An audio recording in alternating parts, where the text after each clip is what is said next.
Hey everyone, I'm Aaron Potratz. And I'm Nathan Hawkins. We are the Shrink Think Podcast, Podcast. baby. Enjoy the show.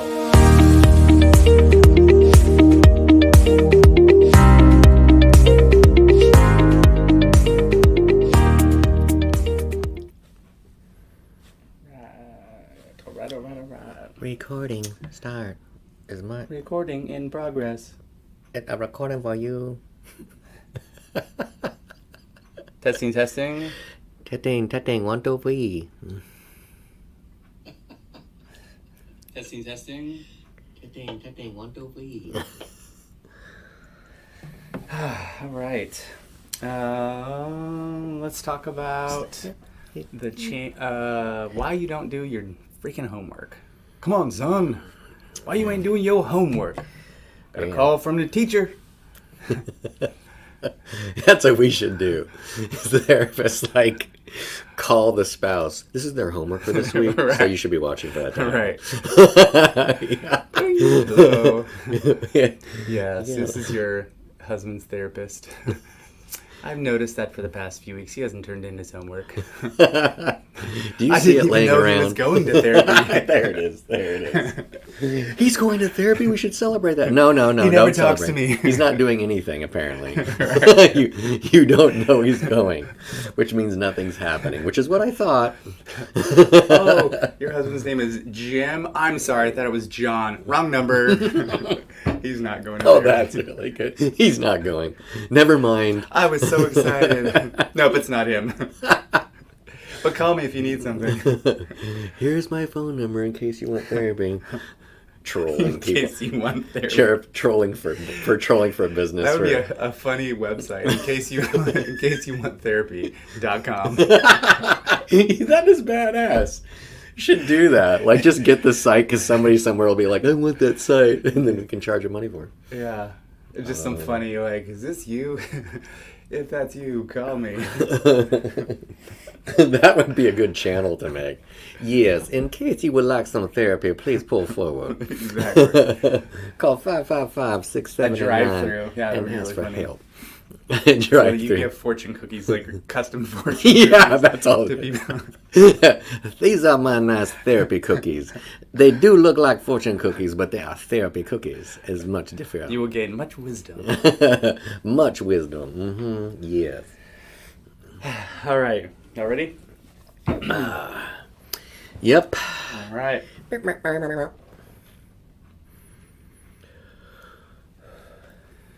Hey everyone, welcome to the Shrink Think Podcast. We are riveted and excited to be here with you as always.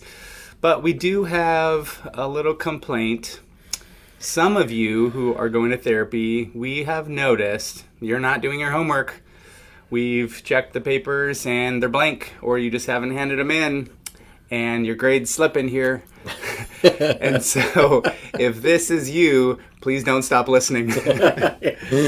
Or if this is your partner or spouse or child or whatever, please continue listening because we want to help you out and kind of figure out together what might be happening. What are some of the reasons that might be holding you back from doing work between sessions? Yes, the work between the sheets of the sessions. The reason I say It just got awkward. Well, Now they're listening. They're actually. Where's this going to go? How is he going to save this? He's not, folks. There is a thing that us therapists get. I don't know if you've got it, Aaron, but it's called that, and the idea is between the sessions, and their homework assignments, and there's stuff that as a therapist I can subscribe to them, and they kind of have this kitschy between the sheets title, and then we print them out as PDFs and you can hand them out as a worksheet of hey, do this in between your sessions or whatever. I personally don't use those. I wouldn't. I wouldn't. Mine is necessarily. just a sheet of paper that says "Be better." Just Every week, just be better. super condemning. Oh, okay. Oh, I forgot I sucked. Yeah. Yes, that's why you're here. Yeah. Well, we came up with this episode because there's kind of a few different ways to look at therapy, right? You've been listening to the show for a long time. Some of you out there are looking hey, I'm doing work because I went to therapy. And I go every week, and that's when I do the work. And then there's some people that are going to therapy in order to be different. Like, it's like, what, Nate? You're talking about like you just said that I'm going to do the work. Yeah, and that probably needs to happen for you, right? That you're going in weekly and you're being good about it, and you are, I'm sure, being honest and trying to work when you're there. It's just that in between, it would be helpful to do something also, and in some of the cases out there, there's definitely a reason to do something, and it can be indicated or indicative of something else going on if it's not happening, which is kind of what we wanted to talk about today. Yeah, so if you think about your average week, let's say a typical therapy attendance schedule is like once a week, and you're doing that for an hour out of your full week, which is 189 hours. And so 1 out of 189 hours is like less than 1% of your week that you're going to therapy and you're working on something. And I would say probably, to be fair, if you're doing that and you're a good client, maybe you're thinking about what happens in therapy or preparing for therapy, even if it's just in your mind, you're contemplating it or whatever. Let's say 2 or 3 more hours outside of that. You're just maybe like the day before, the day of, you're thinking about like, what am I going to talk about? What did we talk about last time? What just happened? How do I sort of synthesize this into my life or summarize it so that I can take something away from the session that just happened? So we can even add like, let's say 3 hours. So maybe it's you're going to therapy and you're just thinking about it like 4 hours out of 189. That's still a very tiny amount. And so the kind of example I want to give is like, if you want to get in shape, but you only go to the gym once a week, then that's not going to do it, right? It's got to be like a lifestyle change. It means you got to actually commit and go regularly, consistently, put in the repetitions, and it's going to take some time, which means you're doing some things differently. And also, if you're trying to go to the gym and get in shape and your diet sucks, then that's also going to hold you back. So you're doing other things elsewhere in your life that might also need to be attended to and changed in order for that like key behavior to have its full impact. So what we're trying to say here is that going to therapy would be like going to the gym once a week and changing nothing else in your life. You're not going to really see the results that you're looking for. Yeah, so obviously what Aaron's trying to say is you should go to therapy for 5 hours a week. Every single day for 1 hour. Yeah, probably, yeah.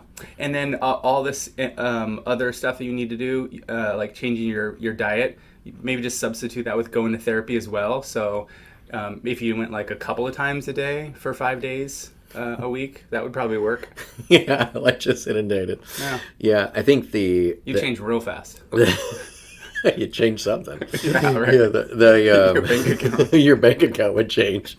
Yeah, that's true. Insurance would be like, we're not paying for that, bro. What we're talking about is, I think another way to look at it is like impact hours. So you can have, of all that time per week that we're talking about, there's sleep involved in that also, right? So, and there's some hours where you're literally doing nothing and just watching TV or taking a walk or scrolling or something. But in therapy probably, and it should be, one of the more intense hours of your week in the sense of, well, I maybe changed it to meaningful, right? So that it's a meaningful period of time that goes beyond the time that you're there. But for some of you, which is what we're trying to encourage, it's kind of another thing that you do. Because it could be a habit. It could be that you are going and honestly you're being challenged, and that challenge has kind of got you stuck because you're not really doing anything in between, and you might even be not regretting, but like kind of a little bit not looking forward to going to therapy because because it's coming to a place where it's like put up or shut up. You're going to have to be different doing something. Yeah, if you are going to therapy with the right intentions and you've got a good therapist working with you, you're going to be confronted in some way. And that doesn't have to be a bad thing. It just means you're going to be challenged with yourself. You're going to see yourself in a way that you don't necessarily want to see yourself or don't like about yourself, and you're going to be confronted with, I need to make some change here, and that's going to be difficult. And so it's very common for people to think about therapy and be like, I don't really want to be here, which is totally fine. That's actually kind of a good thing. Right. So the question that you have to ask yourself is, what am I actually doing? Right. What is actually happening? if it is in our day and age, one of the biggest differences I would say, and actually, maybe it's not as big of a difference, but because if you look back to the beginning of when Freud started all this stuff, psychoanalysis, all this kind of thing, people were going on average like 4 times a week. They'd go for hours at a time. And then it was just kind of a part of the routine of the elite that would do that. Because you did need a lot of money to do that back then. So if you want to be elite, go 5 days a week for hours. And so elite status. Yeah, and we can give you a little stamp on your hand. We need to make an elite status stamp. Right. It glows. I've got the star stamp on it. I can come back in for free today for another session. Come back in for it's only good for 2 minutes. You go out and come back. Oh, sorry, can't come back in. Don't have a stamp. Anyway, so that kind of moved from that type of thing to more like only quote unquote. Man, this is back in the day, but like crazy people go, or people with big problems, right? So then there's a kind of this movement away with everything, and then now we're moved kind of back into this deal where people are now going just regularly. It's just kind of part of like trying to remain, mentally healthy, and there's nothing wrong with that. And there's another group out there that we started this whole session, this whole podcast episode after, that's very specific. And we talked before in a previous episode about the product of therapy, and that's probably more where these folks would sit. I mean, they have something that they want to work on. There probably are some specific tools that are specific to them and also simultaneously general that other people might want to learn. But what's happening in between session is the folks are really not trying to do it. And I'd like to talk more probably to those folks when it's kind of a less of a earlier, a few minutes ago, and Aaron and I were talking about this, when you come to a stopping place and you feel the pressure, that's one thing that's a little more obvious.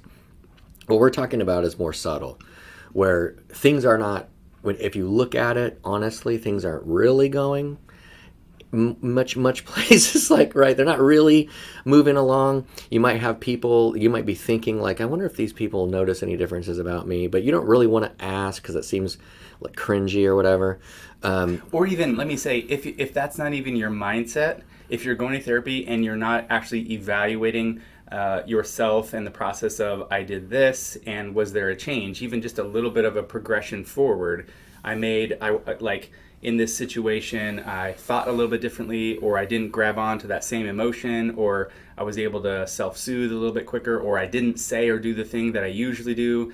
It wasn't perfect, but I at least made a stride, and that was better. If you're not evaluating yourself like that with whatever issue you have going on into therapy, then in a sense, it might be you're one of these folks who's probably looking at therapy as like, oh, it's just something I do. You're not actually examining your growth, which is kind of a bad thing. We want to encourage you to be examining it.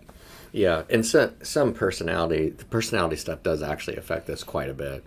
But if the idea is you want to get something out of it, right? You do actually want to get something out of it.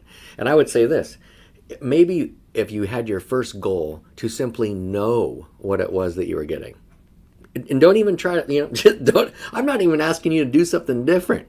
I'm just saying, go to awareness. What is actually happening? If you look back, that would even be a question to ask your therapist. Like, hey, from your perspective, can we go over the original intake I sent in? Like, what was my problem? How did I write that down? What did I write down? And you might assume, oh, I already know that. Like, I don't know about that. Every time I've revisited those things, people are surprised that they wrote that.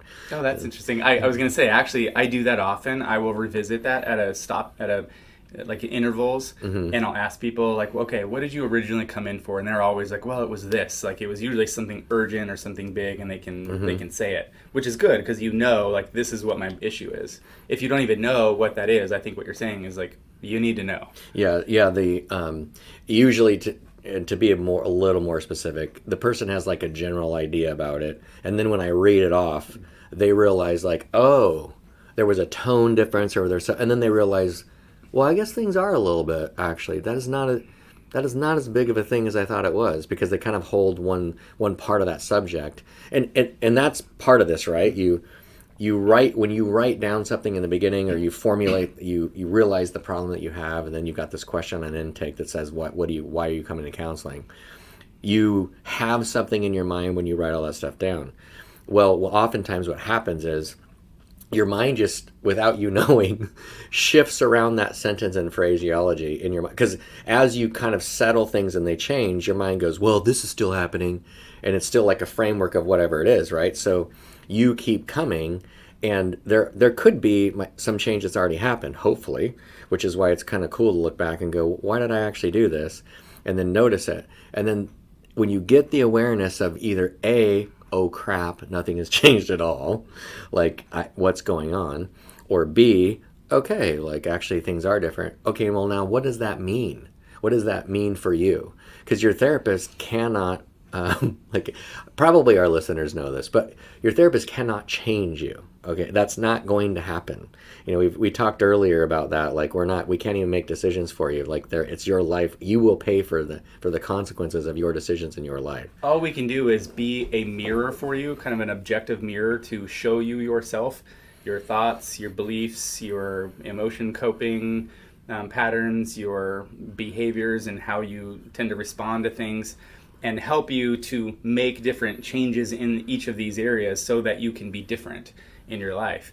So, and we can't make those changes. We can just show you what you're doing and give you some direction of like some ideas of new things you could try, or ways that you could challenge the current ways that you're thinking or feeling or behaving. Give you some, tips or skills that might help you with that. But ultimately, that's like giving you a book on a subject about working out, and then you have to go work out. It's like if we just read through the book together and you know all the things about how to exercise and all that kind of stuff, and so you know that stuff, but you don't actually do anything about it, that's also not helpful, because you got to put some effort into it outside of the session.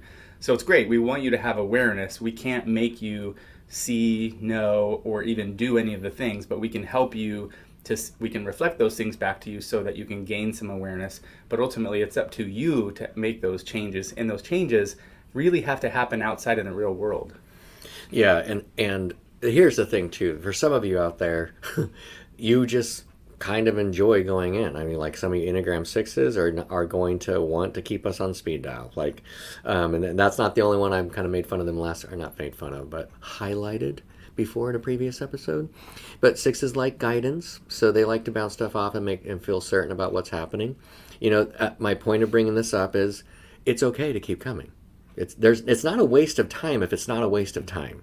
What we're trying to say is let's not have it be a waste of time, for anybody. And so there's this thing out there that's called the Stages of Change model by Carlo Di Clemente, and I think we've talked about it before. And there are these different, it's like this circle or this wheel that you can go around in terms of your readiness to make a change in some area of your life. And those changes, step by step, are pre-contemplation, which means you're not even considering making a change. It's like a blind spot. And then after that, you move into contemplation, which is, I'm considering that I might need to make a change. I'm not sure exactly where, but I'm exploring that. And then there's preparation for action, which is you now have considered and you're aware of something that needs to be a change, and you're trying to figure out when and how I'm going to make those changes in my life. And then there's action, which is doing the thing and kind of seeing what happens, making some adjustments. And then there's maintenance, which is just settling it into like your routine and your lifestyle, making some minor adjustments here or there so that it just becomes a part of who you are. And then after that, there's relapse and recovery, which is you fall off somewhere or some piece of that you didn't realize was an issue.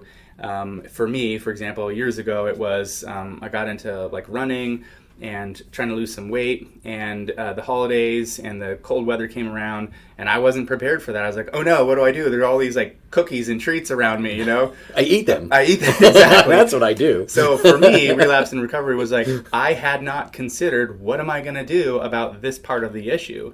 And so then I had to go through the process, consider it, make a plan for myself, put it into action so that every year around the holidays, I don't do what I used to do. And so now that's a new, updated part of my plan. All that's to say, you might be in one of these stages of change in therapy with yourself, with your issue, that you're not ready to make a change, and that's okay. I think it would be good for you to know where you're at in terms of that process and let your therapist know so that you guys are both on the same page together.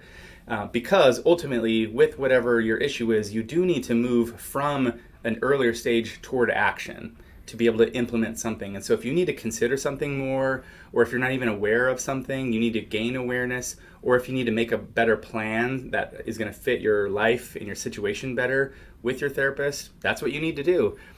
All that can help move you toward doing work between sessions. And for a while, it might mean not doing work between sessions and uncovering some of those reasons or creating a strategy so that you can do work between sessions. But the ultimate goal is to do the work between sessions to make those changes. Right. So, and Aaron just highlighted like this idea of making a different plan. And what I want to add to that is don't just hear that like, oh, we'll just do this thing different. You can break it down to something that actually is something that you can take action on. It may be that you look at this whole thing like, man, I don't know if I ever want to do that. Okay, fine. You don't know that you ever want to do that. So that's where you're at, meaning you don't know. So then what do you know? What seems viable? That's where the stuff of therapy, where you sit down with your therapist and go, man, I've been trying to look at this change thing because I love those Shrink Think guys, and they just highlighted this, and they're always so excited. and then you go like, I don't know exactly where I'm at, actually. I don't know this change model thing. You know, your therapist will likely be familiar with it even if they don't know it by heart. And then just kind of go over like, I want to kind of see where I'm at with that. I would like to know, like, I want to develop like some kind of maybe tentative, right? I say that because I think there's a lot of pressure that people put on themselves to be better or to be different, or, you know, that kind of thing. You don't need the pressure like that. You just need to experience a little bit of the tension to keep moving, right? And sometimes you need somebody to come behind you and say, like, hey, the exercise that you read about and we talked about, you're actually not doing that right. You're going to hurt yourself. Yeah, and also it's good for you to know that doing work between sessions doesn't necessarily mean journaling or, you know, reading a book or whatever. It can really actually be thinking about something, talking with people about it. Maybe it's with your partner, with your kids or coworkers or whatever, and it's just practicing every day doing that thing differently. Or maybe it's practicing gratitude. You know, for example, if you are more depressed and you tend towards negativity, maybe your therapist is trying to get you to practice gratitude, which is in your own head. It's just a quiet meditative thing that doesn't require actually writing something down or anything like that. So homework doesn't necessarily mean that kind of thing, but it can, and those things are certainly helpful in many ways. But again, that might not be your personality. That might not be where you're geared toward. I know some people really have a strong aversion to journaling or writing anything down. That's totally fine. If doing something else like making music or talking with somebody else is more of your jam, then go that direction. But be creative about whatever it is. Either way, do something outside of sessions to help the therapy time in session move forward. And I feel we're turning for home here. I don't expect this to be a bomb, but I will just say, like, there is the possibility that when you talk about homework stuff with your therapist, you find that you both are not aligned. Like, you know, and it might be a big enough deal to change therapists, because, you know, somebody's like, well, I only do journaling. Well, I hate journaling. Well, I guess here we are. That might not work for me. Like, well, okay, probably need to change. That might be why things aren't going the way that they're going. You might like the person, and at any rate, again, not a bomb, but I'm putting it out there. Like, if you're going to take the change seriously, you have to be willing to, like, potentially change your milieu of therapy. And if you would like any help getting motivated in this, we would like to encourage you to listen to the song Man in the Mirror by Michael Jackson. Lyrics go something like this: gonna make a change for once in my life. It's gonna feel real good. It's gonna make a difference. And then he goes on to say, I'm looking at the man in the mirror. The change starts with me. Have a great day. Do you see how sultry I did that? You said me. I was like, I mean, that's you started actually talking about like between the sheets, and then at the end, you're like, have a great day. I kind of thought that you were would. Like, oh my god, oh, Nathan. That's so. Yes, that is acting my regular experience. I'm sure it is. I thought you would know the between the sheets. I figured you got solicited about that. I stopped like with the whole those. Wrong word to use. Between the sheets, solicited. Oh yeah, that's a good point. But you know what I'm You're saying. on a roll. You're on a roll. I've been on a roll like I'm not gonna say it. Like a jelly roll. Yeah.